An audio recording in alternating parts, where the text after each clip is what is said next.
I'm sure many of you have been sick before and took antibiotics to get better, or the millions of people like my sister who have type 1 diabetes and rely on insulin to live. We can say thank you to the science. In fact, the food you had for lunch was probably a direct benefit from the scientific advancements, unless you ate 100% organic or Triscuit crackers. There are commercials that brag saying that they're not genetically modified, which makes us think that it's a bad thing. But according to the Cultural Science of November 1st, 2018, 88% of scientists support genetically modified food and say that the only bad thing about it is its name. Unfortunately, genetically modified makes some people think that our food has been grown in a lab and that it's unnatural. However, it's quite the opposite. Genetically modified foods, or GMOs, are safe and essential to saving lives, and the food sector and public need to encourage their use and development because our future depends on them. Today, I'll argue the problems we face in the non-GMO world, the causes behind those problems, and how genetically modified foods are the solution to a prosperous future.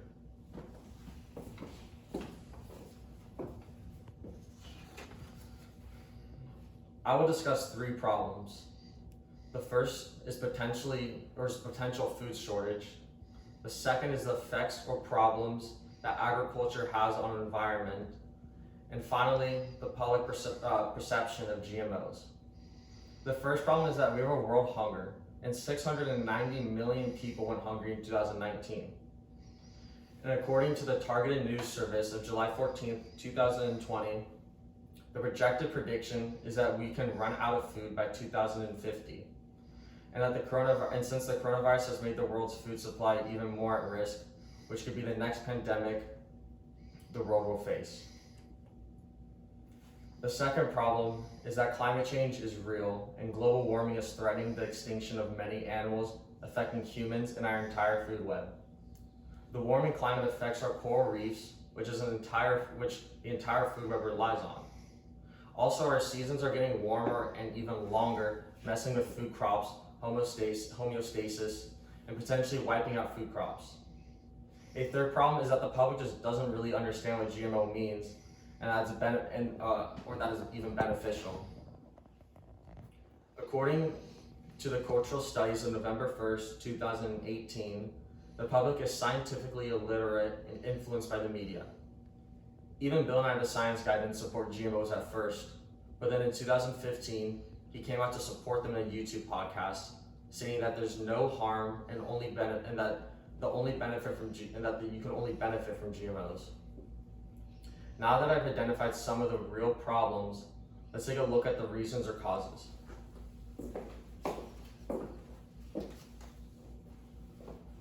First and foremost, the reason we have a food shortage is our population growth.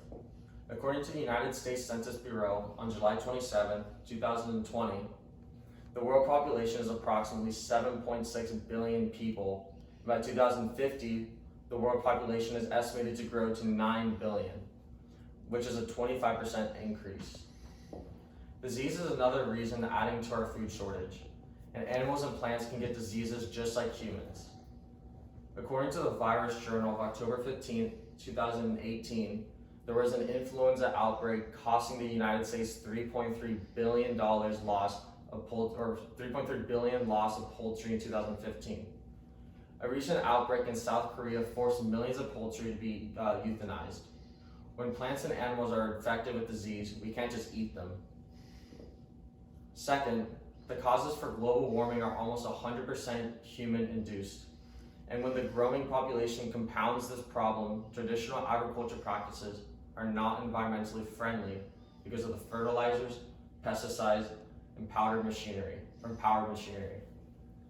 According to the Journal of Plant and Science Research, from August 22nd, 2018, the use of pesticides, herbicides, and fertilizers release toxins such as nitrogen, which is a greenhouse gas harming our environment. This becomes a cycle where traditional agriculture contributes to global warming, which causes warmer climates and drought, which can affect farmers' ability to produce productive crops and potentially affect our food supply. Finally, the reason the majority of the public does not understand what GMO means is because the FDA has just mandated new labeling laws for GMOs.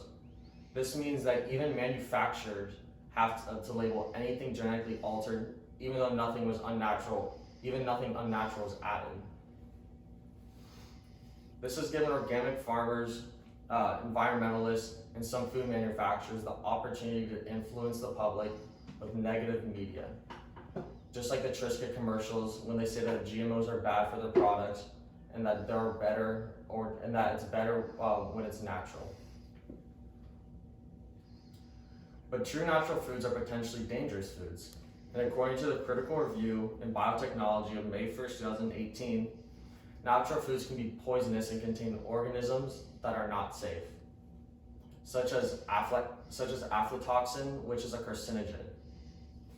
So now that I've discussed some of the causes, I want to spend some time looking at the solution.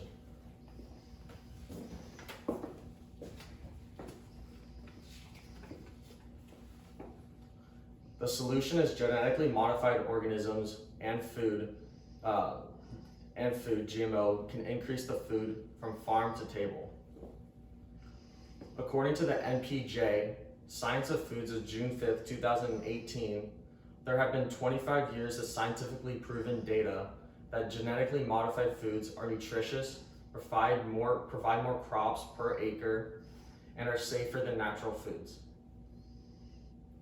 Genetically modifying soil, plants, and animals is the same modification of altering DNA to develop human insulin for type 1 diabetics.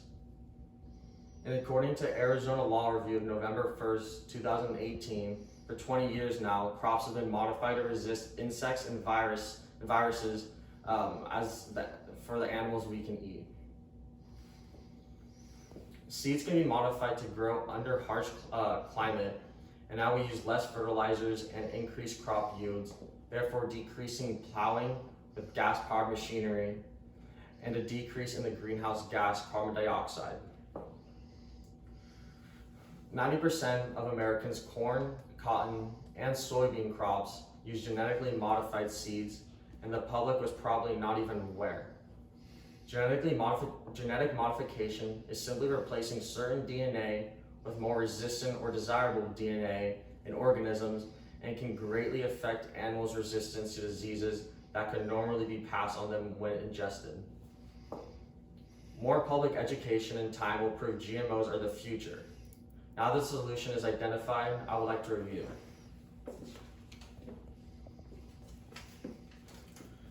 In conclusion, I've identified that we are at risk for a world food shortage and that our planet is at risk from global warming.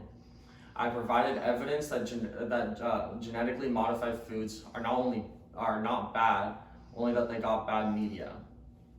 GMOs have gone through scientific testing in which the scientific method is globally accepted and have proven to be benefit.